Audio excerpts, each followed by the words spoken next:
5. Perangilah kafir, niscaya Allah akan menyiksa kafir dengan tangan-tanganmu dan Allah akan menghinakan kafir dan menolong kamu terhadap mereka, serta melegakan hati orang-orang yang beriman. At-Taubah 14.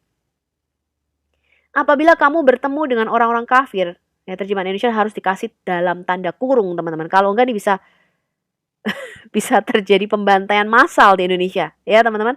Dalam kurung di medan perang katanya. Maka apa? Pancunglah batang leher mereka sehingga Shalom Bapak Ibu dan saudara-saudara yang dikasihi Tuhan Yesus Kristus. Penyesatan memang ada, tetapi cilakalah mereka yang membuat penyesatan itu. Iblis hadir menyerupai domba, tetapi oleh hikmat dan kasih karunia Roh Kudus yang menyertai kita, dari buahnya lah kita boleh mengerti dari pengajaran-pengajaran yang diberikan kepada setiap orang. Untuk itu Bapak Ibu dan Saudara yang dikasihi Tuhan Yesus Kristus, channel Hati yang Gembira hadir untuk menyangkal dusta, menyampaikan kebenaran, agar kebenaran itu semua orang boleh menerima dan semua orang boleh menerima keselamatan. Dukung terus channel Hati yang Gembira ini dengan cara like, komen, serta share. Kita simak setiap video yang ada dengan membuka hati, membuka mata, dan membuka telinga, supaya kita beroleh pengajaran dan pembelajaran dari setiap apa yang boleh kita simak. Bagian kelima, kali ini di channel kami kita akan membahas mengenai Allah atau Yahweh. Ya, saya tidak ingin berpolemik panjang lebar mengenai asal kata Allah atau Yahweh. Jadi kita akan buat video yang sangat-sangat singkat saja karena sudah banyak apologetik Kristen yang membahas masalah ini. Jadi tujuan saya hanya ingin mengedukasi orang Kristen bahwa ini loh perbedaannya, ya. Kemudian apa sih bedanya dengan sesembahan Muslim? Dan Anda bisa memilih sendiri iman mana yang akan Anda imani. Itu tujuan saya. Saya akan memulai dengan argumen seperti ini, teman-teman. Kita harus bisa membedakan antara ajaran Islam dengan Muslim. Ya, Muslim sama Kristen gak ada bedanya, teman-teman. Ya, pendeta juga banyak ya yang melakukan hal-hal yang negatif ya, kejahatan, pedofil, ya, pendeta yang mencuri uang perpuluhan juga banyak ya. Orang Kristen juga sama, teman-teman. Dan orang Muslim pun yang baik juga banyak ya. Bahkan saya mempunyai banyak tetangga, teman-teman yang Muslim, mereka sangat-sangat baik sekali. Nah, kita mau bedakan dulu nih ya antara ajarannya dengan manusianya. Permasalahannya teman-teman yang saya temui selama ini ya, orang Kristen itu nggak jujur ketika kita berbicara mengenai ajaran Islam atas nama toleransi, ya. Jadi saya ingin supaya generasi kita ini, ya, jangan mengulangi kesalahan yang sama, teman-teman. Kita harus berbicara jujur kepada orang Muslim maupun Kristen, ya, karena selama ini berdasarkan azas toleransi, kita mencoba menyamakan, ya.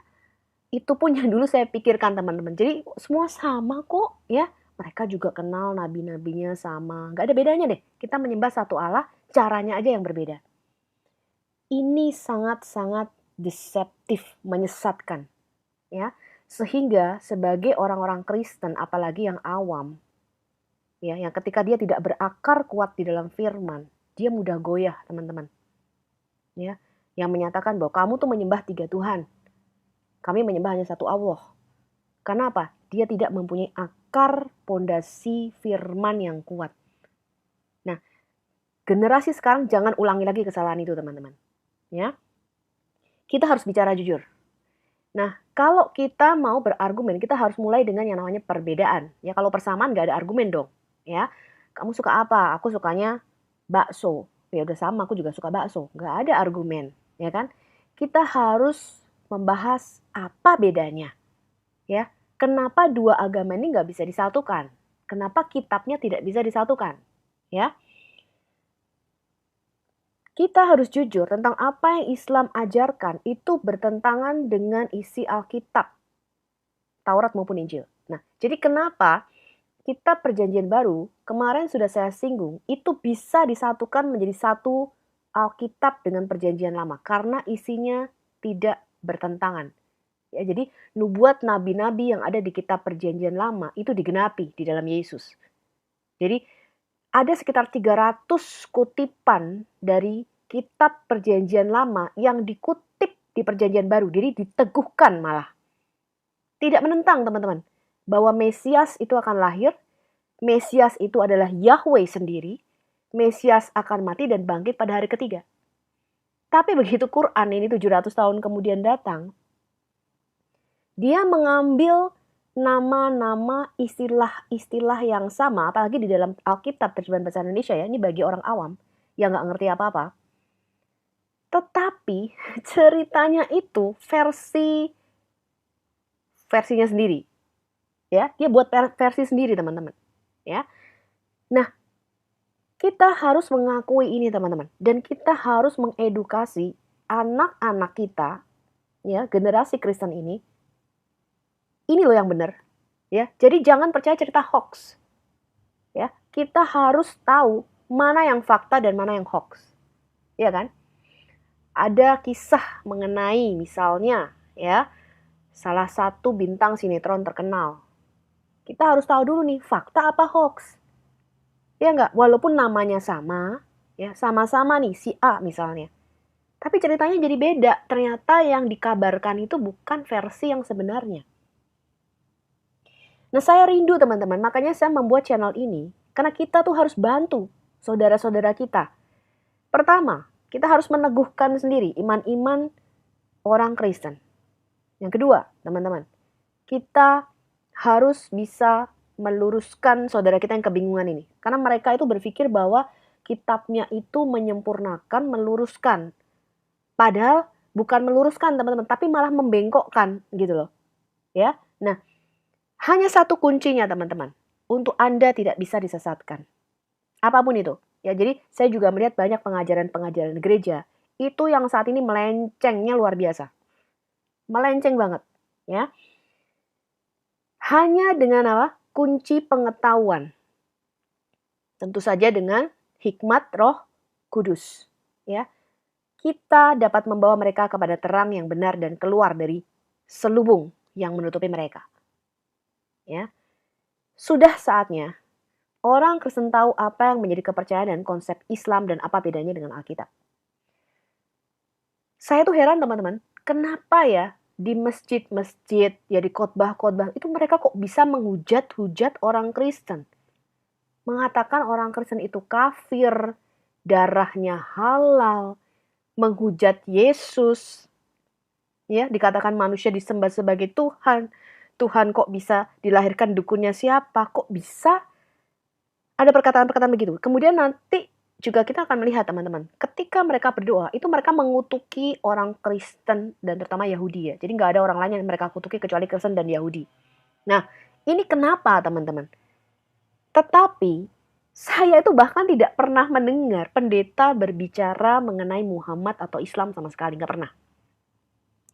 Sampai ketika akhir-akhir ini ya, teman-teman, dunia internet semakin terbuka, baru kita tahu, oh, ini ternyata isi bukumu.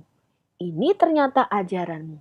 Ini ternyata yang kamu percayai. Ya, jadi pengetahuan orang Kristen tentang Islam itu hampir nol. Nah, ini yang menjadi keprihatinan saya secara pribadi.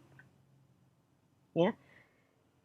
Kita harus mendidik anak-anak kita dengan pengetahuan. Kalau tidak hancur.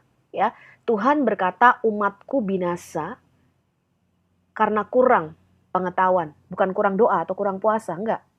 karena nggak punya pengetahuan. Umi, ya, umi itu artinya kitab itu tertutup, dia nggak bisa baca, buta huruf dia. Nah, jangan sampai generasi ini menjadi generasi yang umi, teman-teman, yang nggak bisa baca Alkitab.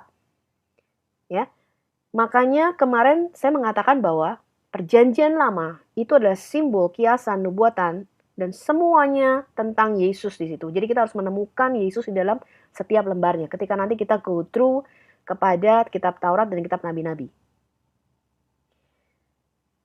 Islam itu secara fundamental, teman-teman, menyembah Tuhan yang berbeda.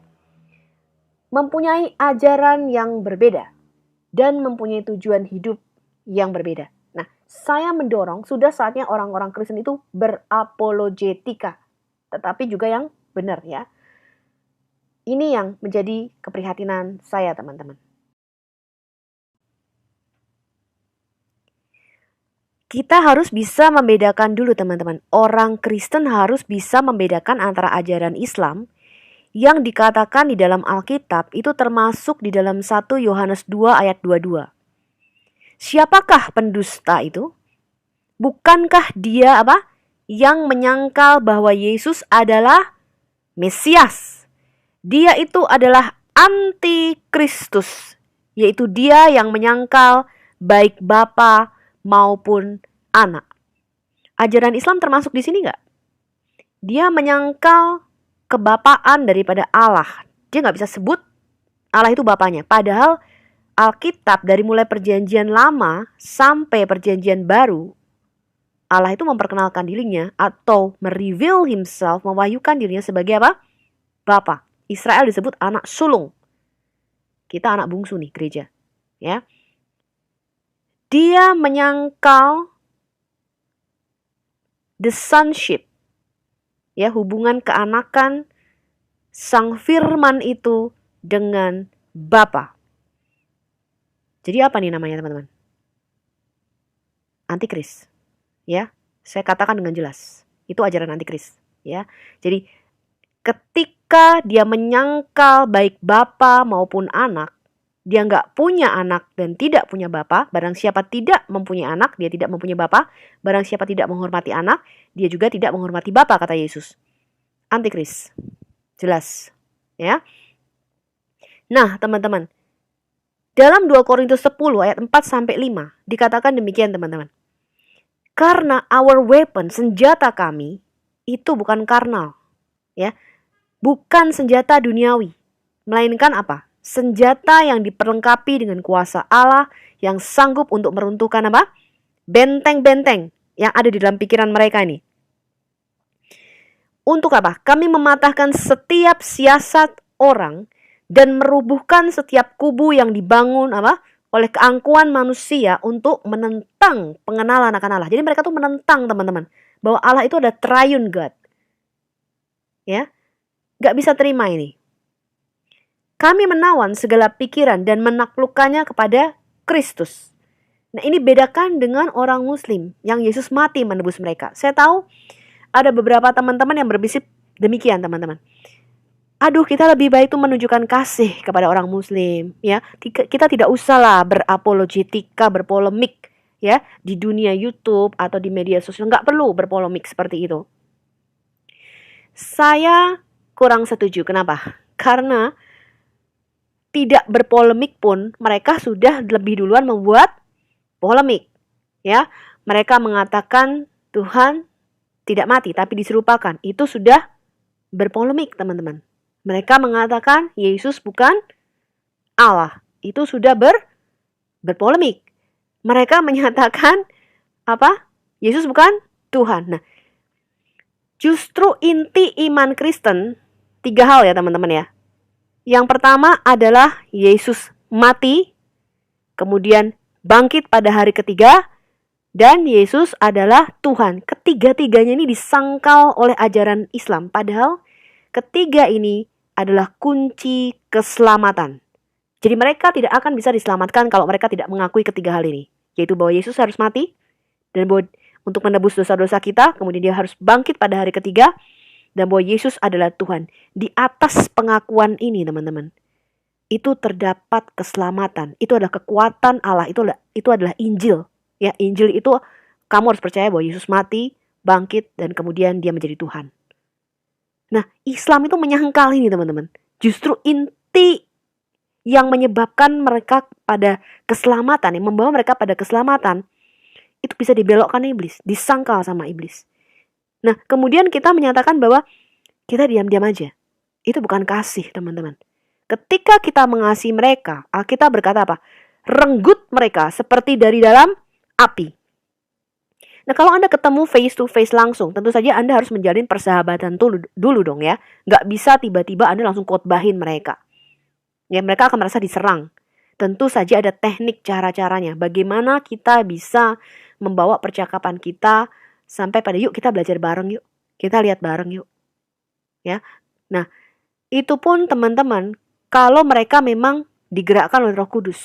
Ya, kemarin kita belajar bahwa kalau mereka tidak ditarik oleh Bapa, mereka nggak akan terbuka sama kita. Mereka akan langsung menutup diri. Berarti dia bukan jenis merpati. Tapi kalau dia membuka diri, dia memang pengen tahu, itu berarti Tuhan sudah gerakkan dia. Roh Kudus sudah gerakkan dia. Roh Kudus sudah tuntun. Nah, tinggal kita bagaimana menjelaskan kepada mereka iman kita. Nah, kebanyakan orang Kristen nggak siap untuk menjelaskan. Sama-sama nggak ngertinya gitu. Ya, makanya kita membuat channel ini untuk melatih teman-teman bisa berapologetika generasi yang sekarang ini. Oke? Teman-teman, bagaimana mungkin di negara Indonesia yang berpancasila ini, ya, di mana kelima agama ini diakui, mereka membuat buku-buku seperti ini, teman-teman. Lihat nih, mana yang porno, Alkitab atau Al-Quran, Insan Mokoginta. Berhadiah mobil BMW, mustahil Kristen bisa menjawab. 101 bukti Yesus bukan Tuhan. Ini berpolemik gak teman-teman? Ya. Tugas kita teman-teman adalah melindungi orang-orang Kristen dari penyesatan. Ketika dia tidak bisa menjawab, dia tidak bisa berdiri teguh akan imannya. Apalagi dia gak punya pengalaman pribadi dengan Tuhan. Dia gak pernah ketemu dengan Tuhan. Dia gak punya pengalaman mendengar suara Tuhan. Kemudian dia gak punya pengalaman berjalan bersama Tuhan. Wah, ini parah teman-teman. Dia bisa dibelokkan jadi mualaf. Ya, nanti dia buka mualaf center teman-teman. Ya kan? Kenapa? Karena dia gak punya dasar yang teguh. Ya, saya gak berbicara dengan orang yang kepahitan ya. Yang kepahitan kemudian keluar dari gereja dan sebagainya. Ya, itu memang bukan bagian kita. Ya. Nah, ini sudah berpolemik teman-teman kalau Anda lihat. Terus apa sikap kita sebagai generasi yang ada di tahun 2020 ini? Diam, berdoa,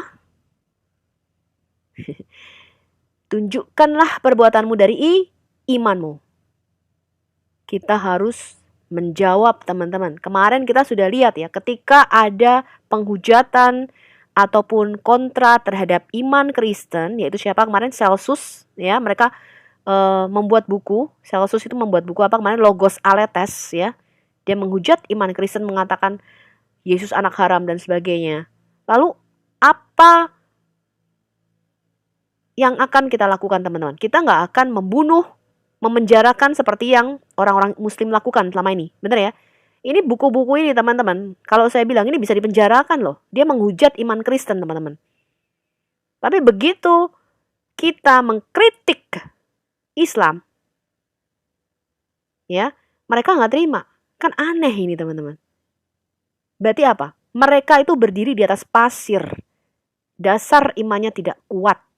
Ya, makanya dengar ucapan Natal sedikit udah goyah tuh imannya teman-teman ya. Lihat tanda salib, aduh goyang nih imannya.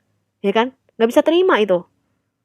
Padahal kita disentor sehari 5 kali pakai toa ya teman-teman ya. Nah, kita harus menjawab nih teman-teman. Kita harus menjawab. Kenapa? Karena Yesus berkata, kamu itu punya dasar yang teguh di atas batu karang. Jadi kita sudah dapat contoh dari bapak-bapak gereja kita. Ya, kemarin saya kasih contoh Origen membuat kontraselsum, membuat satu jawaban yang indah gitu ya kepada serangan terhadap iman Kristen. Itu adalah teladan bagi kita, teman-teman. Ya. Jadi kalau Muslim itu kalau ada yang kontra, kepalanya dihargain berapa juta dolar, kan gitu ya. Kalau ada yang kontra kemudian dibunuh, ada fatwa turun untuk membunuh, ya. Kemudian buku-bukunya dibakar, dihancurkan. Teman-teman, itu nggak ada dalam sejarah Kristen. Injil Barnabas aja yang cuma satu, ya, cuma satu, intil-intil satu Injil Barnabas. Itu kalau mau dibakar bisa aja itu. Tapi enggak loh sama orang Kristen, malah dipublikasikan. Jadi yang mempublikasikan Injil Barnabas itu orang Kristen yang sekarang dipakai Muslim menyerang kita. Kita akan bahas dengan sesi khusus nanti Injil Barnabas, ya. Jadi gereja itu sudah memberikan teladan bagi kita, teman-teman. Apa? Kita harus memberikan jawaban yang indah kepada saudara kita, ya. Nah, Rasul Paulus mengatakan demikian di 2 Korintus 11 ayat 4 kepada jemaat di Korintus. Sebab kamu sabar saja jika ada seorang datang memberitakan Yesus yang lain daripada yang telah kami beritakan, atau memberikan kepada kamu roh yang lain daripada yang telah kamu terima, atau Injil yang lain daripada yang telah kamu terima. Ini bukan hanya ajaran Islam, teman-teman, termasuk saksi Yehova, gereja Mormon. Dan saya lihat ada banyak gereja-gereja sekarang ini memang agak nyimpang ya ajaran-ajarannya, ya. Kiblatnya kok bisa, saya nggak tahu tuh, bisa kiblatnya ke Korea dan sebagainya ya. Jadi ajarannya tuh bisa versi opa style gitu loh, teman-teman. Nggak berakar kuat kepada keyahudiannya. Ya, padahal Alkitab itu yang nulis semua orang Yahudi, teman-teman. Ya. Nah, ini termasuk, teman-teman. Jadi kita tuh nggak boleh sabar saja, diam saja ya dalam menghadapi bidat-bidat. Ya, dalam menghadapi penentangan yang menentang pengenalan akan Allah itu tadi. Ya. Kemudian di Galatia 1 ayat 8 sampai 9, Rasul Paulus mengatakan demikian. Tetapi sekalipun kami atau seorang malaikat dari surga yang memberitakan kepada kamu suatu Injil yang berbeda dengan Injil yang telah kami beritakan kepadamu, maka apa? Terkutuklah dia. Seperti yang telah kami katakan dahulu, sekarang kukatakan sekali lagi. Jikalau ada orang yang memberitakan kepadamu suatu Injil yang berbeda dengan apa yang telah kamu terima, terkutuklah dia. Islam membawa Injil yang berbeda nggak? Iya dong, ya. Injil yang berbeda. Yesus diganti menjadi Isa. Namanya aja udah kebalik. Isa ini keponakannya Musa dan Harun. Lahirnya di bawah pohon korma. Ini Injil yang berbeda, teman-teman. Namanya sama tapi ceritanya beda. Mana yang hoax nih, mana yang fakta. Ya, gereja Mormon juga demikian. Saksi Yehova juga demikian. Ya, serupa tapi nggak sama. Ya, samar-samar. Jadi kalau ada orang membawa Injil yang berbeda, kalau benar-benar bertentangan, misalnya ada orang yang mengkhotbahkan, tok tok tok aku datang, ini loh aku memperkenalkan dewa baru kepadamu. Dewa siapa ini? Misalnya dewa bulu-bulu gitu ya. Hah, dewa bulu-bulu? Nggak kenal, aku ini murid Kristus gitu, ya kan? Udah langsung kelihatan kontrasnya. Tapi kalau ada orang datang menyamar, aku juga percaya loh Yesus. Tapi Yesus yang mana yang kamu percayai gitu kan?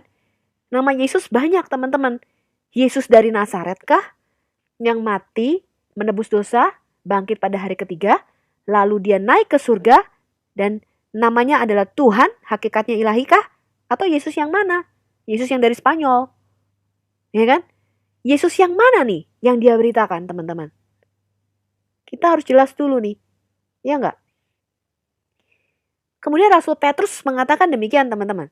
Tetapi kuduskanlah Kristus di dalam hatimu sebagai Tuhan. Dan siap sedialah pada segala waktu apa? Untuk memberi pertanggungan jawab. Kata pertanggungan jawab di sini adalah apologia atau pembelaan iman. Kepada siapa? Kepada tiap-tiap orang yang meminta pertanggungan jawab dari kamu tentang pengharapan yang ada padamu. Tetapi apa? Haruslah dengan lemah lembut dan hormat. Jadi kita tidak boleh menghina mereka. Ya teman-teman, itu adalah cara apologetika yang salah kalau kita menghina mereka. Ya teman-teman, harus tetap kita jelaskan, ini loh iman kita, kamu jangan salah paham. Nah, terserah kamu mau percaya apa tidak gitu ya teman-teman. Nah, Injil itu adalah kekuatan Allah untuk menyelamatkan mereka yang percaya. Pemberitaan Injil itu bukan hanya tugas kaum misionaris, teman-teman, tapi harusnya tugas semua jemaat. Ya, mulai dari gembala sampai full timer, sampai semua jemaat. Ketika kita lahir baru, teman-teman, itu pasti dengan sendirinya kita mau menceritakan tentang Yesus, betul nggak? Bukan hanya tugas gembala, tugas kita cuma datang hari Minggu gitu aja, setor muka sama gembala, terus kasih persembahan. Enggak, teman-teman. Ketika Yesus ada di dalam hatimu, itu dengan sendirinya. Ketika kamu lahir baru, ketika kamu tuh jatuh cinta sama Tuhan, kasih mula-mula, kamu tuh gak bisa berhenti cerita tentang Tuhan loh. Itu yang saya alami, teman-teman. Sampai ketika ada orang duduk di dekat saya, mereka bilang, jangan duduk deket-deket air canner katanya. Nanti kamu diinjili. Kenapa? I cannot stop talking about him. Saya gak bisa berhenti cerita tentang Yesus. Karena saya mengalami hal yang luar biasa. Jadi kayak orang jatuh cinta tuh kan ngomong terus, betul nggak? Ngomongin terus kekasihnya. Gak bisa berhenti, teman-teman.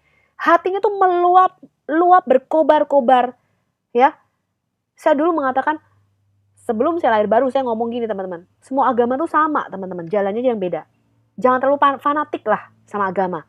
Tapi begitu saya lahir baru, saya mengalami Tuhan di dalam hidup saya. Wow, tiba-tiba saya kok jadi gak bisa diam cerita tentang Tuhan Yesus gitu. Saya bisa berpikiran, mereka udah kenal belum ya Tuhan Yesus? Mereka udah terima keselamatan belum ya? Dan itu bukan hanya tugas pendeta, teman-teman. Setiap orang yang lahir baru pasti punya api di dalam dirinya, teman-teman, untuk memberitakan siapa Yesus itu. Saya harap teman-teman punya ini. Ya. Roma 1 ayat 16 berkata demikian. Sebab aku mempunyai keyakinan yang kokoh di dalam Injil. Karena apa? Rasul Paulus berkata, karena Injil itu kekuatan Allah. Nah, yang menyelamatkan setiap orang yang percaya, pertama-tama orang Yahudi dulu. Keselamatan itu datang dari bangsa Yahudi. Tetapi juga orang Yunani, bangsa-bangsa lain. Termasuk kita di Indonesia. Injil itu bukan buku, teman-teman. Injil itu adalah, kemarin kita lihat di 1 Korintus 15, apa? Yesus mati bagi dosa kita sesuai dengan kitab suci. Bangkit lagi pada hari ketiga sesuai dengan kitab suci. Naik ke surga. Ya, bahwa dia tuh Tuhan, itu Injil. Itu Injil. That's it, itu Injil. Kalau kamu percaya di dalam hatimu, ya, bahwa Yesus itu adalah Tuhan, ya, percaya dia mati bagi dosa-dosamu, kamu mengaku dengan mulutmu, kamu diselamatkan. That's it, itu Injil, teman-teman. Bukan buku. Injil itu bukan buku yang diturunkan. Injil itu kabar gembira bahwa Tuhan itu datang ke dalam dunia, menebus dosa kita. Itu Injil. That's it, itu Injil. Singkat, ya. Kemudian 2 Timotius 1 ayat 8 berkata demikian. Jadi janganlah malu bersaksi tentang Tuhan kita. Dan janganlah malu karena aku, seorang hukuman karena dia. Waktu itu Rasul Paulus dipenjarakan ya. Ini suratnya kepada Timotius.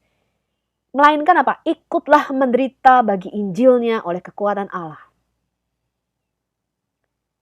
Nah, permasalahan sekarang orang Kristen terlalu nyaman. Nyaman ke gereja setiap minggu. Ya kan? Tapi bukan itu tugas orang Kristen. Tugas orang Kristen itu bukan ke gereja setiap minggu setor muka. Kasih persembahan. Tugas orang Kristen adalah apa? Pergilah. Beritakan Injil. Pergi ke bangsa-bangsa lain. Lewat apapun, teman-teman. Ya. Lewat internet kita bisa jangkau kota-kota lain, bangsa-bangsa lain, ya teman-teman. Kemudian Roma 10 ayat 14 dikatakan demikian. Tetapi bagaimana mereka dapat berseru kepadanya? Ini yang selalu saya katakan ya. Jika mereka tidak percaya kepada dia. Kenal aja enggak, dengar namanya aja enggak pernah. Bagaimana mereka dapat percaya kepada Yesus? Mereka dengar nama Yesus aja enggak, dengarnya namanya Coca-Cola. Ya, ketika ada seorang misionaris datang ke Afrika, dia bingung gitu loh. Kamu udah dengar Yesus belum? Yesus itu minuman apa katanya? Kalau Coca-Cola kami tahu, bayangin Coca-Cola pada zaman tahun itu sudah masuk ke Afrika, tapi nama Yesus belum ada di sana, teman-teman. Ya, jadi bagaimana mereka mendengar tentang dia jika kita tidak memberitakannya, teman-teman. Saya harap Anda berapologetika lewat cara apapun yang Tuhan beri, talenta apapun yang Tuhan kasih kepada teman-teman semuanya. Ini kita lihat sedikit teman-teman perbedaannya dengan apa yang diajarkan Yesus. Ya, Mereka selalu membandingkan ajaran-ajaran ayat-ayat kekerasan ini dengan perjanjian lama. Perjanjian lama itu berbeda teman-teman. Yang pertama, perjanjian lama ketika mereka disuruh membunuh orang-orang di tanah Kanaan. Orang-orang di tanah Kanaan itu nanti kita lihat itu adalah tidak sepenuhnya DNA-nya manusia ya teman-teman. Mereka hybrid, raksasa-raksasa. Yang kedua, mereka tidak sepenuhnya berperang teman-teman. Ya, jadi mereka tuh cuma diem aja lihat. Orang-orang ini kabur sendiri teman-teman. Bangsa tanah Kanaan ini kocar-kacir sendiri. Ya, jadi mereka tuh tidak berperang secara fisik membunuh, enggak teman-teman. Ya, beberapa memang perang, beberapa lagi enggak teman-teman. Makanya ketika Yosua itu juga berperang, Musa mengangkat tangannya, maka mereka jadi kuat. Jadi kayak seakan-akan digerakkan oleh Tuhan, bukan mereka sendiri yang berperang. Makanya Musa berkata, kamu tuh cuma diam saja. Tuhan yang berperang bagi kamu. Ya. Kita lihat di sini. Al-Baqarah 191. Dan bunuhlah di mana saja kamu jumpai mereka orang kafir ini. Dan usirlah mereka dari tempat mereka telah mengusir kamu. Dan fitnah itu lebih besar dari pembunuhan. Kelak akan aku jatuhkan rasa teror, ketakutan ke dalam hati orang-orang kafir. Maka penggalah kepala orang kafir dan pancunglah tiap-tiap ujung jari orang kafir ya, atau bagian-bagian tubuhnya. Ya, ini Al-Anfal 12. Hai orang-orang yang beriman, perangilah orang-orang kafir yang di sekitar kamu itu. Dan hendaklah mereka menemui kekerasan daripadamu. At-Taubah 123 yang kemarin kita baca. Bunuhlah orang-orang kafir itu di mana saja kamu jumpai mereka. At-Taubah ayat 5. Perangilah kafir, niscaya Allah akan menyiksa kafir dengan tangan-tanganmu dan Allah akan menghinakan kafir dan menolong kamu terhadap mereka. Serta melegakan hati orang-orang yang beriman. At-Taubah 14. Apabila kamu bertemu dengan orang-orang kafir, ya terjemahan Indonesia harus dikasih dalam tanda kurung teman-teman. Kalau enggak ini bisa terjadi pembantaian massal di Indonesia. Ya teman-teman. Dalam kurung di medan perang katanya. Maka apa? Pancunglah batang leher mereka. Sehingga apabila kamu telah mengalahkan mereka, maka tawanlah mereka. Dan sesudah itu kamu boleh membebaskan mereka atau menerima tebusan sampai perang berakhir. Demikianlah apabila Allah menghendaki niscaya Allah akan membinasakan mereka. Tetapi Allah hendak menguji sebagian kamu dengan sebagian yang lain. Dan orang-orang yang syahid pada jalan Allah, Allah tidak akan menyia-nyiakan amal mereka. Ini Quran surah 47 ayat 4. Ini yang mereka percayai teman-teman. Nah, orang Indonesia, Muslim Indonesia itu kebanyakan moderat. Mereka tidak langsung melakukan ini. Tetapi kita harus hati-hati teman-teman. Kenapa? Karena ajaran-ajaran yang sekarang ini beredar. Ya, yang menyusup ke dalam Indonesia, teman-teman, bangsa kita. Lewat apa? Karena ada ayatnya teman-teman, ada dalilnya. Makanya kalau kita berdialog dengan orang Islam, kalau teman-teman selalu perhatikan ya, dan Anda secara rutin ya berapologetika dengan mereka, mereka selalu ngomong gini, mana dalilnya, mana dalilnya. Makanya orang-orang yang melakukan terorisme itu yang dalam tanda petik ya, menurut mereka itu perang suci, menurut kita itu terorisme. Karena mereka dalam 2 jam itu bisa di brainwash ya, otaknya tuh bisa dicuci teman-teman. Ini loh perintah Allah. Makanya Alkitab berkata, Yesus berkata demikian teman-teman. Nanti akan datang waktunya nih. Ada orang-orang yang akan membunuh kamu dan menganggap mereka itu berbakti kepada Allah. Udah dinubuatin Yesus nih. Lalu kita diam saja teman-teman melihat ini. Nah, kenapa kebanyakan mereka tidak melakukan ini teman-teman di Indonesia? Ya pertama tentu saja ada polisi ya teman-teman, ya ada ABRI. Ya kalau melakukan pembunuhan terhadap kita yang mereka katakan orang-orang kafir, tentu saja parah ya. Ini hanya dilakukan oleh kelompok-kelompok tertentu ya teman-teman. Generasi kita ini yang hidup di tahun 2020, apa mau seperti ini teman-teman? Ini adalah kutipan Abdullah Zubair. Jihad will continue. Jihad itu akan terus ada. Until all the Hindus, Christians, Buddhists, atheists are killed. Sampai semua Hindu, Kristen, Buddha, ateis dibunuh. Your secularism and tolerance cannot change our ideology. Ya, kebebasanmu, sekulermu, toleransimu itu tidak akan merubah ideologinya mereka, teman-teman. Kenapa? Quran does not permit survival of non-Muslims. Quran tidak mengizinkan orang-orang non-Muslim untuk hidup. Aduh, bayangin nih teman-teman. Ya, Islam itu tidak berasal dari kata salam atau damai.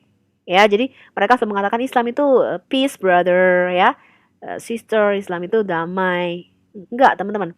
Islam itu berasal dari kata aslam taslam. Artinya surrender atau menyerah. Kamu tunduk, kamu selamat. Ya, jadi Muhammad itu menyebarkan Islam dengan apa?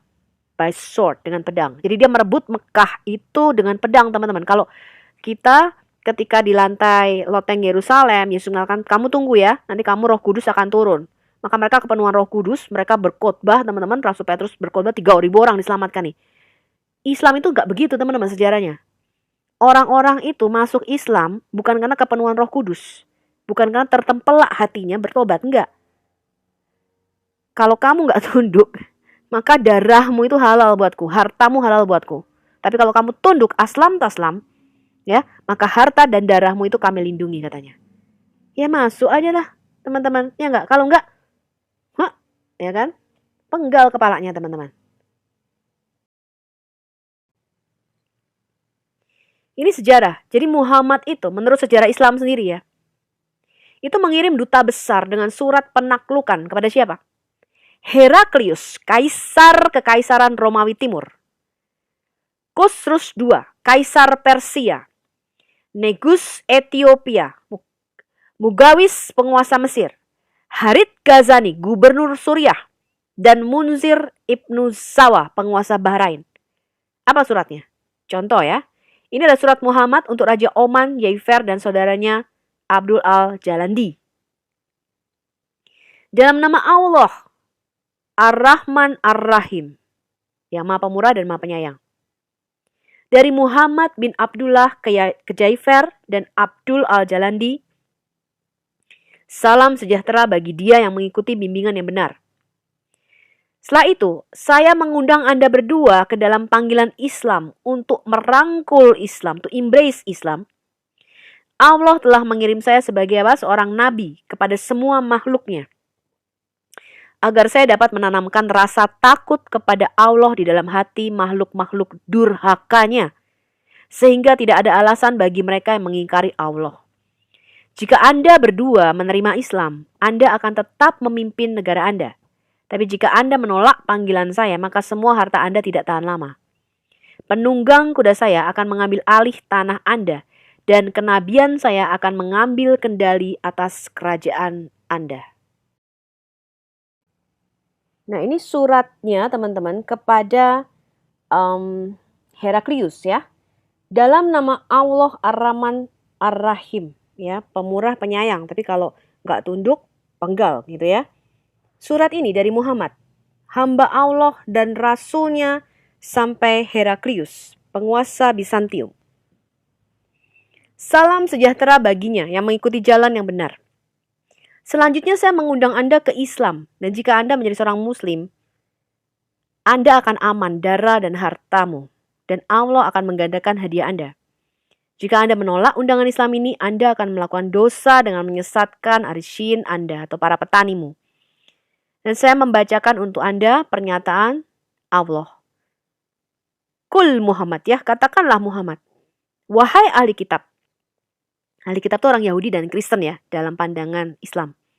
Datanglah ke sebuah kota, di tempat umum bagi kamu dan kami, bahwa kami tidak menyembah selain Allah, dan bahwa kami tidak mengaitkan apapun dalam beribadah dengannya, dan bahwa tidak ada seorang pun dari kita akan mengambil orang lain sebagai Tuhan di samping Allah. Kemudian jika mereka berpaling, katakan, bersaksi bahwa kita adalah Muslim, mereka yang telah berserah diri kepada Allah. Ini teman-teman adalah hadits Sahih Al-Bukhari, ya. Diceritakan Abu Hurairah, kamu Muslim sejati adalah yang terbaik dari orang-orang yang pernah dibangkitkan untuk umat manusia. Berarti yang terbaik dari umat manusia untuk umat manusia. Ketika apa? Ketika kamu membawa mereka dengan rantai di leher mereka sampai mereka memeluk Islam. Jadi rantai sampai mereka memeluk Islam. Sahih Al-Bukhari volume 6, buku 60, hadis 80, buku 65, hadis 4557. Kemudian Abu Hurairah mengatakan dalam interpretasi ayat, melaporkan, kamu adalah yang terbaik dari orang-orang yang pernah dibangkitkan ya untuk manfaat umat manusia. Itu Quran surah 3 ayat 110. Yang terbaik bagi umat manusia adalah mereka yang membawa mereka dengan rantai di leher mereka sampai mereka memeluk Islam. Dan dengan demikian menyelamatkan mereka dari hukuman kekal dalam api neraka dan membuat mereka memasuki jannah di akhirat. Quran surat 3 Al-Imran 110 tadi ya. Kamu umat Islam adalah umat terbaik yang dilahirkan untuk manusia karena kamu menyuruh berbuat makruf dan mencegah dari yang mungkar dan beriman kepada Allah. Sekiranya ahli kitab Yahudi dan Kristen beriman, tentulah itu lebih baik bagi mereka. Di antara mereka ada yang beriman, namun kebanyakan mereka adalah orang-orang fasik.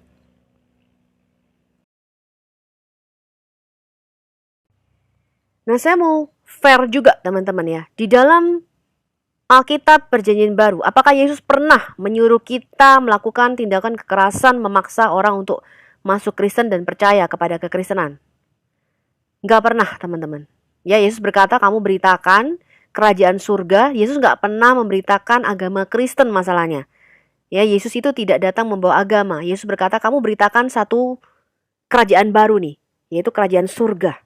Ya, kamu harus berpindah dari kerajaan duniawi ke dalam kerajaan surga. Kamu harus lahir baru. Itu berita Yesus. Kalau mereka gak percaya, kamu kebaskan debu di kakimu, kata Yesus. Kamu pindah dari kota itu.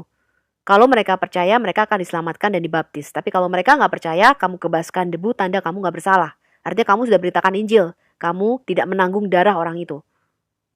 Ya, Yesus pernah berkata demikian.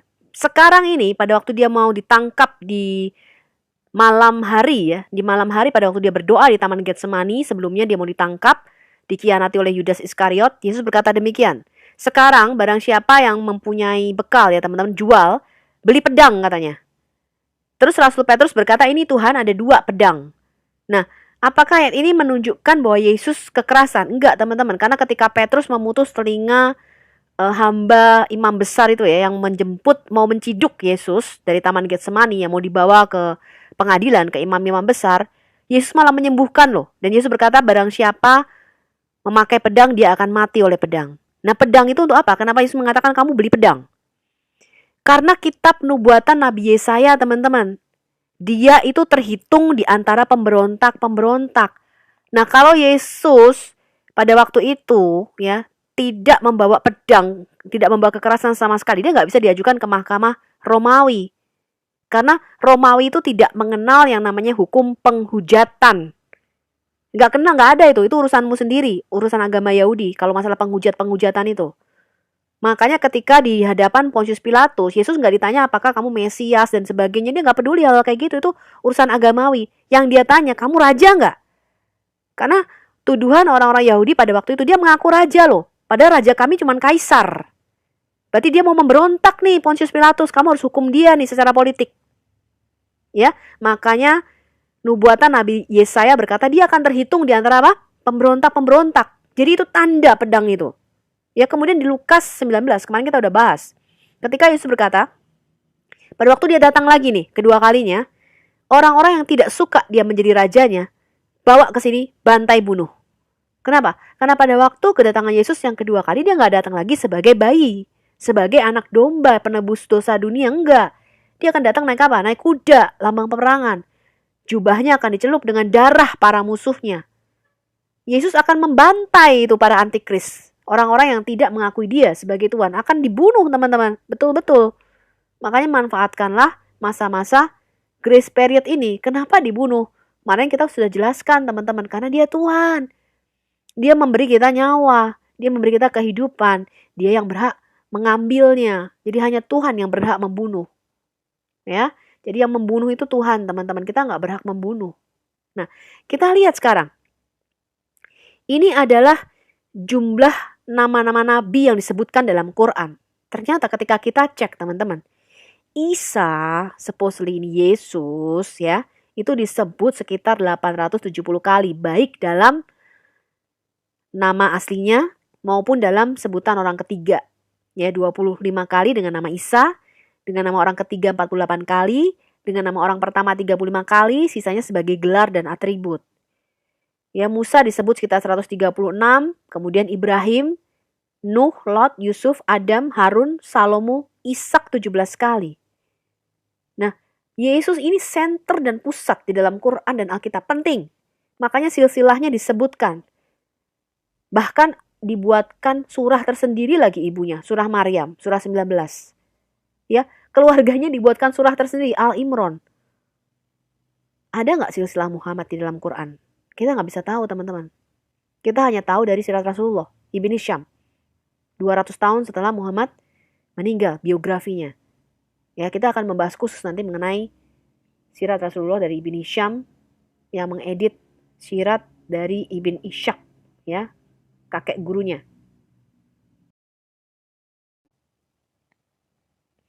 Nah, kemudian ini nama nabi lainnya ya, teman-teman. Ada Daud, Yakub, Ismail. Ya, teman-teman lihat di situ ada Suaib, Saleh, Hud, Zakaria, Yahya, Muhammad, Yunus, Ayub, Idris, Alyasa, Elias, Zulkifli. Oke lah, mereka mengatakan Zulkifli ini Yeskiel. Kita terima dah ya.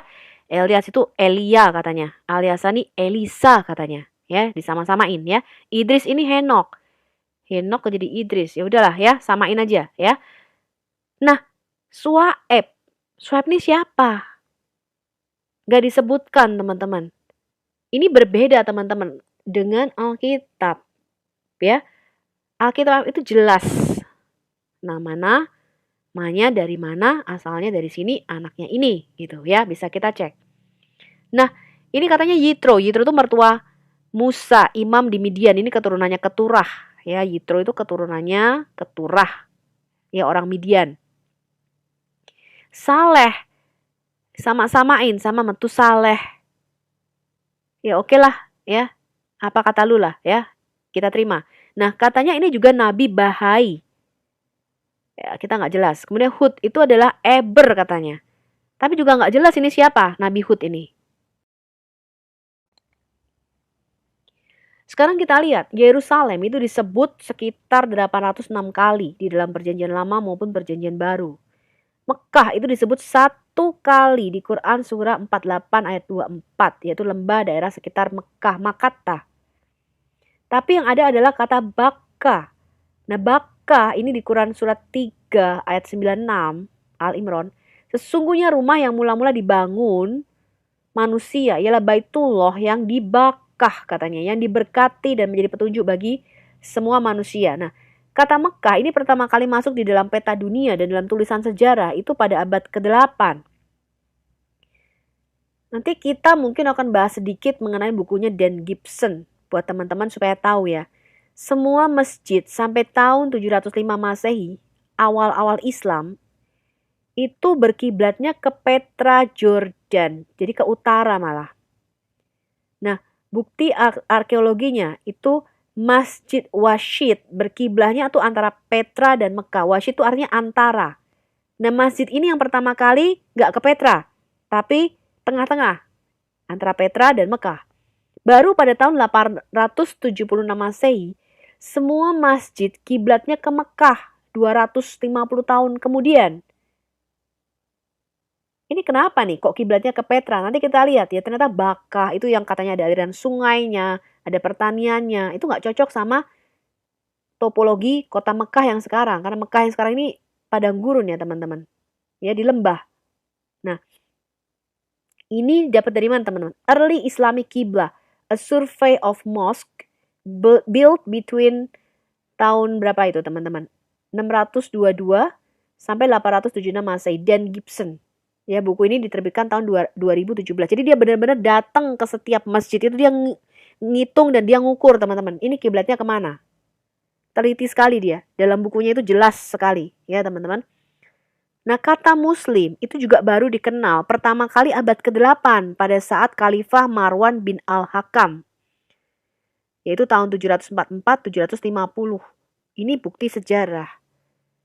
Ya, kemudian bagi teman-teman yang belum tahu, mungkin Madinah itu tadinya nama aslinya adalah kota Yathrib. Itu merupakan kota Yahudi, teman-teman.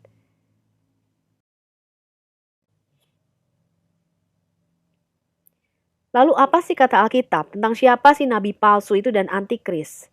1 Yohanes 4 mengatakan demikian, saudara-saudaraku yang kekasih, janganlah percaya akan setiap roh. Tapi ujilah roh-roh itu, apakah mereka berasal dari Allah? Sebab banyak nabi-nabi palsu yang telah muncul dan pergi ke seluruh dunia. Demikianlah kita mengenal roh Allah. Setiap roh yang mengaku apa? Bahwa Yesus Kristus telah datang sebagai manusia berasal dari Allah. Dan setiap roh yang tidak mengaku Yesus tidak berasal dari Allah. Roh itu adalah roh antikris dan tentang dia telah kamu dengar bahwa ia akan datang. Dan sekarang ini ia sudah ada di dalam dunia. Kamu berasal dari Allah anak-anakku dan kamu telah mengalahkan nabi-nabi palsu itu. Sebab roh yang ada di dalam kamu lebih besar daripada roh yang ada di dalam dunia. Mereka berasal dari dunia, sebab itu mereka berbicara tentang hal-hal duniawi. Dan dunia mendengarkan mereka. Kami berasal dari Allah, barang siapa mengenal Allah, ia mendengarkan kami. Barang siapa tidak berasal dari Allah, ia tidak mendengarkan kami. Ya, itulah tandanya roh kebenaran dan roh yang menyesatkan. Dalam hal inilah kasih Allah dinyatakan di tengah-tengah kita. Yaitu bahwa Allah telah mengutus anaknya yang tunggal ke dalam dunia supaya kita hidup olehnya. Inilah kasih itu. Bukan kita yang telah mengasihi Allah, tapi Allah yang telah mengasihi kita. Dan yang telah mengutus anaknya sebagai pendamaian bagi dosa-dosa kita. Dan kami telah melihat dan bersaksi bahwa Bapa telah mengutus anaknya menjadi juru selamat dunia. Barang siapa mengaku bahwa Yesus adalah anak Allah, Allah tetap berada di dalam dia dan dia di dalam Allah. Kemudian perbedaan lainnya teman-teman.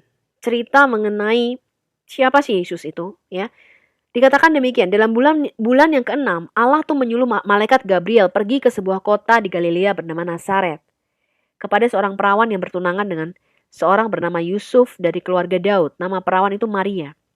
Ketika malaikat itu masuk ke rumah Maria, ia berkata, "Salam, shalom, hai engkau yang dikaruniai, Tuhan menyertai engkau." Maria terkejut mendengar perkataan itu. Lalu bertanya di dalam hatinya, apa arti salam itu? Kata malaikat itu kepadanya, jangan takut hai Maria, sebab engkau beroleh kasih karunia di hadapan Allah. Sesungguhnya engkau akan mengandung dan akan melahirkan seorang anak laki-laki. Dan hendaklah engkau menamai dia Yesus. Ia akan menjadi besar dan akan disebut apa? Anak Allah yang maha tinggi. Dan Tuhan Allah akan mengaruniakan kepadanya tahta Daud, bapa leluhurnya. Dan ia akan menjadi apa? Raja atas kaum keturunan Yakub sampai selama-lamanya. Dan kerajaannya tidak akan berkesudahan. Wow.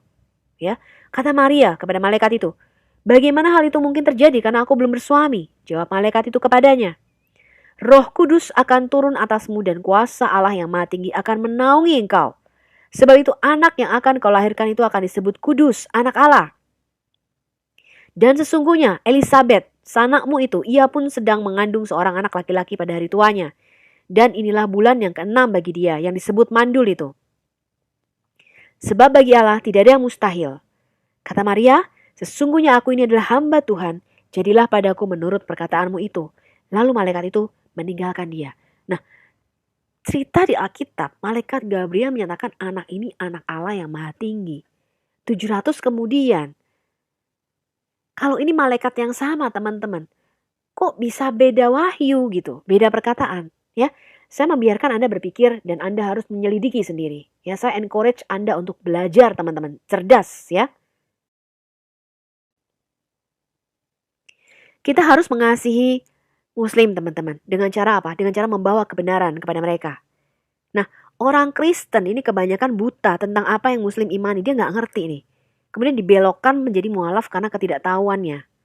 Nah, ini saatnya memilih iman yang benar berdasarkan pengenalan, bukan hanya tradisi keluarga. Nabi Ayub berkata demikian di Ayub 42 ayat 5. Hanya dari kata orang saja aku mendengar tentang engkau. Tetapi sekarang mataku sendiri memandang engkau. Ya, jadi jangan cuma dari kata orang. Jangan cuma dari kata ustadz. Jangan cuma dari kata pendeta aja kita dengar tentang Yesus.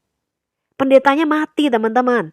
Ustadznya juga mati. Ustadz gak jamin keselamatan kamu. Ya kamu ngotot bela-belain cari sendiri kebenaran. Pendeta juga gitu. Sama mati. Gak jamin kebenaran. Gereja juga gak jamin keselamatan kamu kok. Yang jamin keselamatan kamu tuh cuma Sang Firman yang hidup. Nah cari tahu sendiri. Cari kebenaran sendiri. Kamu bela-belain. Mereka aja gak tahu mau matinya kemana. Ya, jadi jangan asal telan apa kata pendeta, asal telan apa kata ustadz. Bener gak sih ini kata pendeta gue? Bener gak sih ini kata ustadz gue? Aku mau cari tahu kebenaran, karena ini keselamatan tuh gak gandeng-gandengan loh. Ya, gak gandeng-gandengan, gak ngikut pendeta, enggak. Dia sendiri, kita sendiri teman-teman, cari tahu sendiri. Ya, kita harus mengalami perjumpaan pribadi dengan Tuhan yang sejati. Dan nanti kita akan go through, saya akan membuka Alkitab lebih dulu supaya bagi orang Kristen itu tahu dari mana dasar iman kita. Nah kita akan digging deep, kita akan menggali lebih dalam dari Kejadian sampai Wahyu. Nah bagian kedua baru kita akan melakukan komparasi dengan Quran dan ajaran serta kehidupan Muhammad dan Yesus. Kita harus mengasihi muslim dengan jalan apa? Menyatakan kebenaran apa adanya. Jujur. Nanti kita akan jujur-jujuran, fair-fairan teman-teman. Nih Alkitab tuh begini loh. Ya. Di mana Yesus mati untuk mereka dan menebus mereka, dan bahwa satu-satunya jalan keselamatan adalah di dalam Yesus. Oke teman-teman, sekarang kita balik lagi ke nama Tuhan di dalam Alkitab. Ketika Muslim meminta jawaban, di mana Yesus berkata, "Aku adalah Allah, sembahlah aku." Yang harus Kristen dan Muslim pahami bahwa kata Allah itu tidak ada, baik di dalam Perjanjian Lama maupun di dalam Perjanjian Baru. Jika kita hendak mentransliterasikan kata Allah, maka kata ini sepadan dengan apa? Elohim dalam Perjanjian Lama dan Theos di dalam Perjanjian Baru. Jadi konsep Allah dalam Alkitab itu bukan nama diri seperti dalam Quran. Sebab kata Elohim ini juga dipakai untuk menyebut ilah-ilah palsu atau dewa-dewa Mesir, dewa-dewa bangsa lain, roh-roh jahat, roh-roh orang mati, ya, yang punya otoritas di dalam dimensi roh. Itu disebut Elohim di dalam Alkitab, disebut Allah. Nah, di sini tuh letak blunder dalam teologi Kristen Islam tidak pernah mencapai titik temu. Alkitab menyatakan Allah hanyalah suatu kata yang berarti sesembahan. Jadi boleh diterjemahkan ke dalam semua bahasa. Ya Alkitab menyatakan itu hanya suatu kata yang berarti sesembahan. Ada yang menerjemahkan demikian. Penguasa dewata, dewata, debata, ilah dan sebagainya. Boleh-boleh saja gitu loh. Ya kan? Tapi karena image kita kalau dewata itu udah pasti dewa-dewa selain Allah kan gitu ya kan. Tapi enggak sebenarnya. Ya, boleh-boleh saja sih. Ya terserah ya. Nah, tidak demikian dengan Islam. Jadi jangan menyamakan konsep Islam dengan Kristen teman-teman. Berbeda. Islam itu mengklaim Allah itu bukan kata. Tapi apa? Nama. Nama pribadi sesembahannya adalah Allah. Nah itu orang Kristen harus tahu. Ya, jadi ketika kita menyebut nama yang sama bukan berarti itu merujuk pada pribadi yang sama. Kita ngomongin siapa misalnya? Ngomongin siapa ya? Donald Trump gitu misalnya ya. Tapi tetangga saya misalnya namanya juga Pak Donald. Walaupun bukan Donald Trump sang presiden. Cuman kebetulan aja namanya sama-sama Pak Donald gitu loh. Ya. Nah, jadi seharusnya Alkitab Bahasa Indonesia, terjemahan LAI yang sekarang ini beredar, memakai istilah apa? Ilah, bukan Allah. Ya, Elohim ini harusnya diterjemahkan menjadi ilah karena ini diserap dalam bahasa Indonesia. Ya. Nah, untuk penunjuk kepada ilah yang disembah Abraham, Ishak, Yakub dan Musa, saya sih lebih setuju pakai kata al-ilah bukan Allah. Ya. Kalau ada yang menggantinya menjadi al-ilah itu mengganti Tuhan, iya nggak apa-apa gitu. Tapi yang penting nama diri Tuhan kita itu nggak boleh dirubah. Itu saya setuju. Karena apa? Banyak loh orang Kristen itu nggak tahu loh. Nama Tuhan kita itu bukan Tuhan. Nama Tuhan kita itu Yod-Heh-Vav-He. Ya. Nah, Muslim mengklaim nama Allah ini sebagai nama diri Tuhan mereka. Itu adalah satu kenyataan, satu fakta yang kita tidak bisa hindari.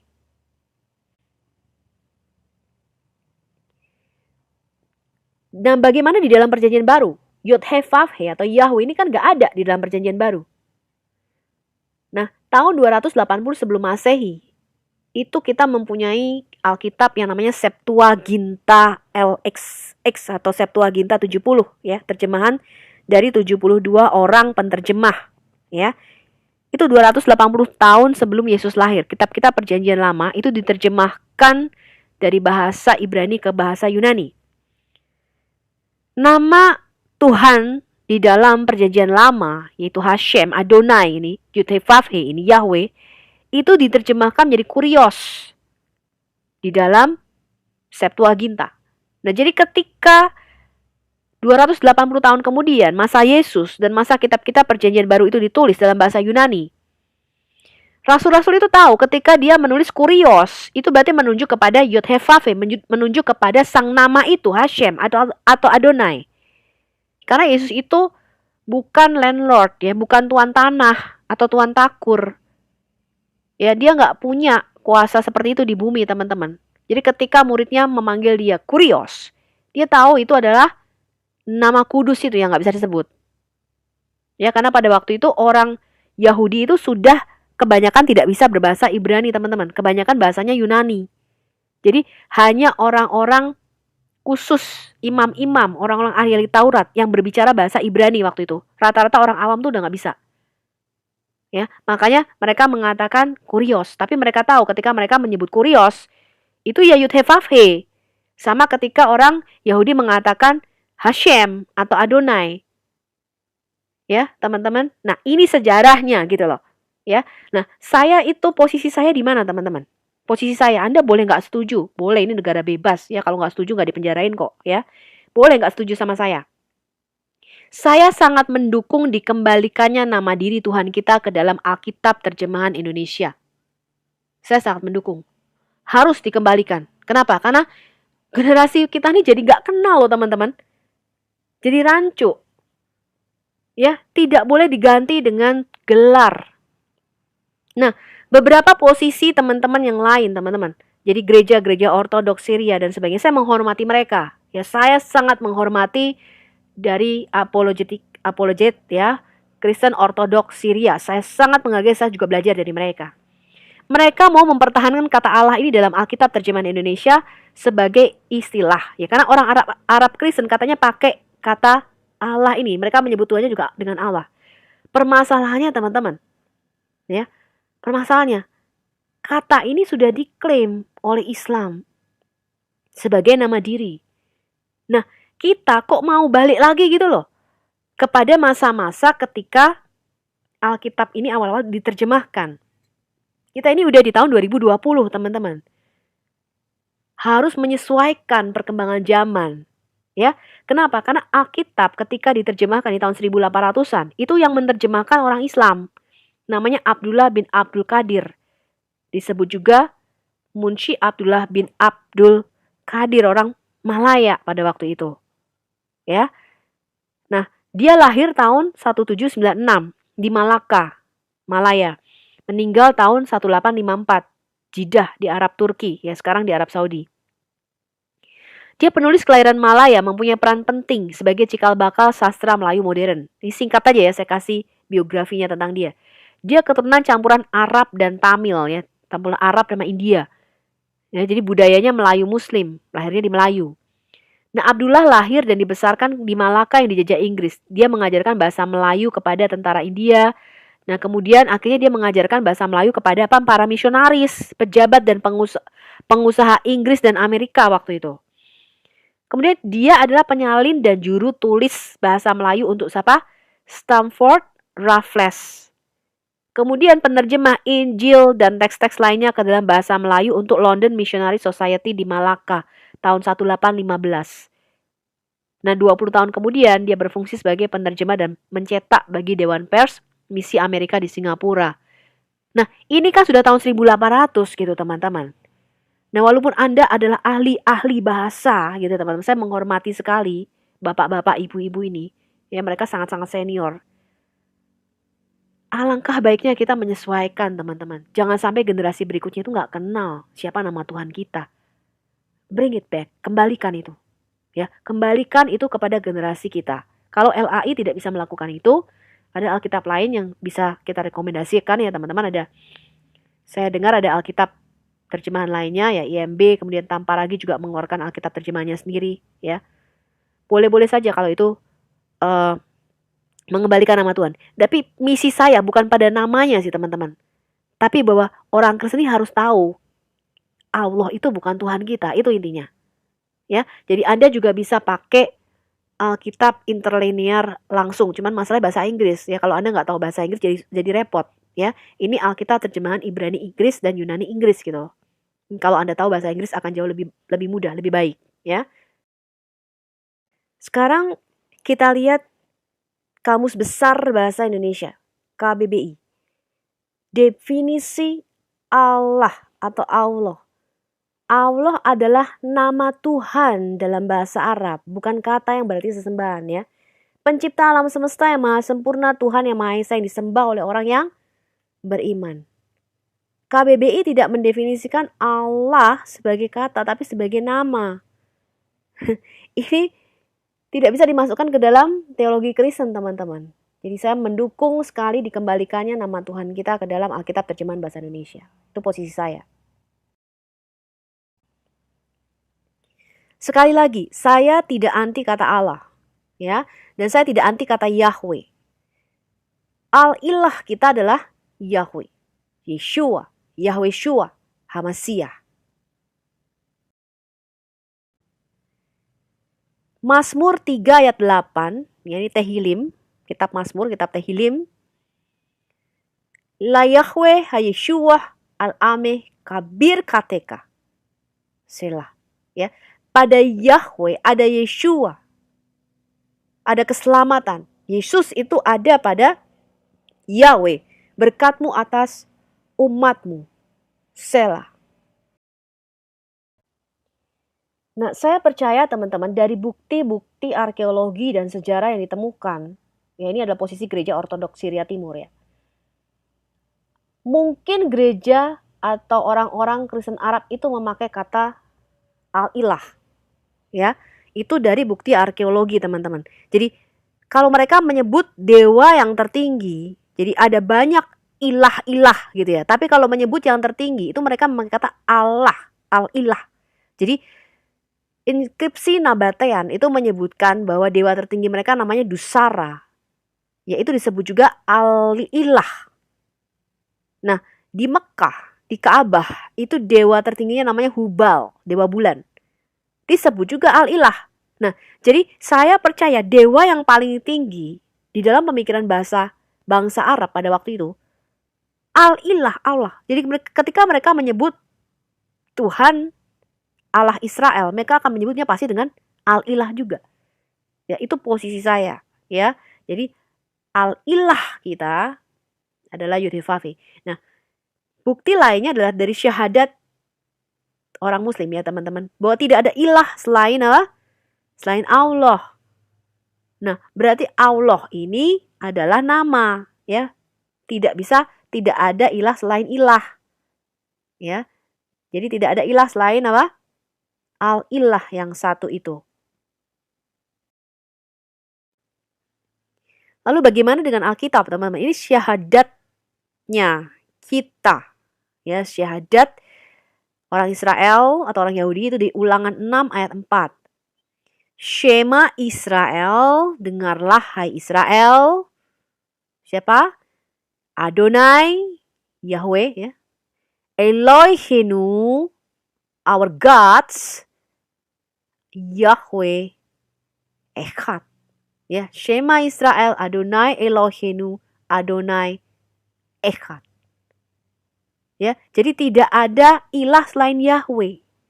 Ya, kalau tadi tidak ada ilah selain Allah, nah kalau Alkitab tidak ada ilah selain Yahweh.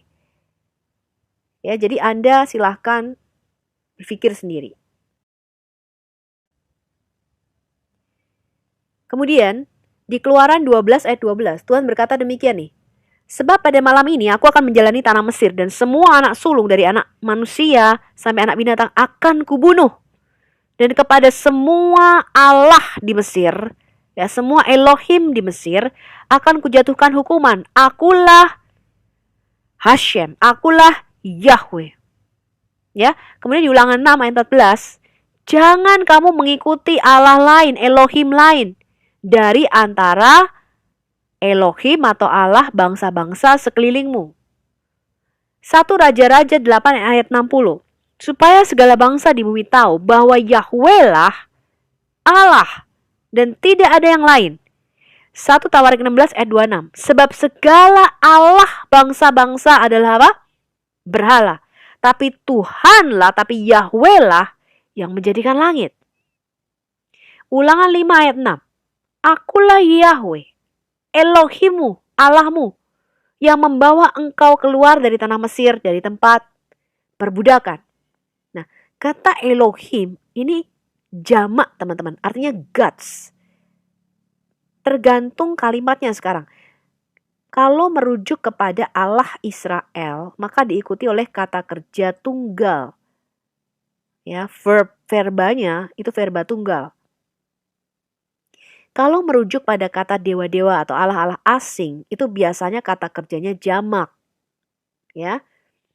Jadi konsep Alkitab, Allah itu bukanlah nama pribadi, tapi sosok yang disembah atau yang dituhankan, itu Allah gitu loh. Ya, kalau batu ini kamu tuhankan, ya Allah itu batu itu gitu ya. Nah, jadi tidak semua Allah adalah Yahweh, tapi Yahweh adalah Allah. Ya, Yahweh adalah Tuhan yang disembah Abraham, Ishak dan Yakub. Nah, Islam itu menggunakan istilah-istilah dan nama-nama yang ada dalam Alkitab, tapi mempunyai definisi yang berbeda dengan Alkitab.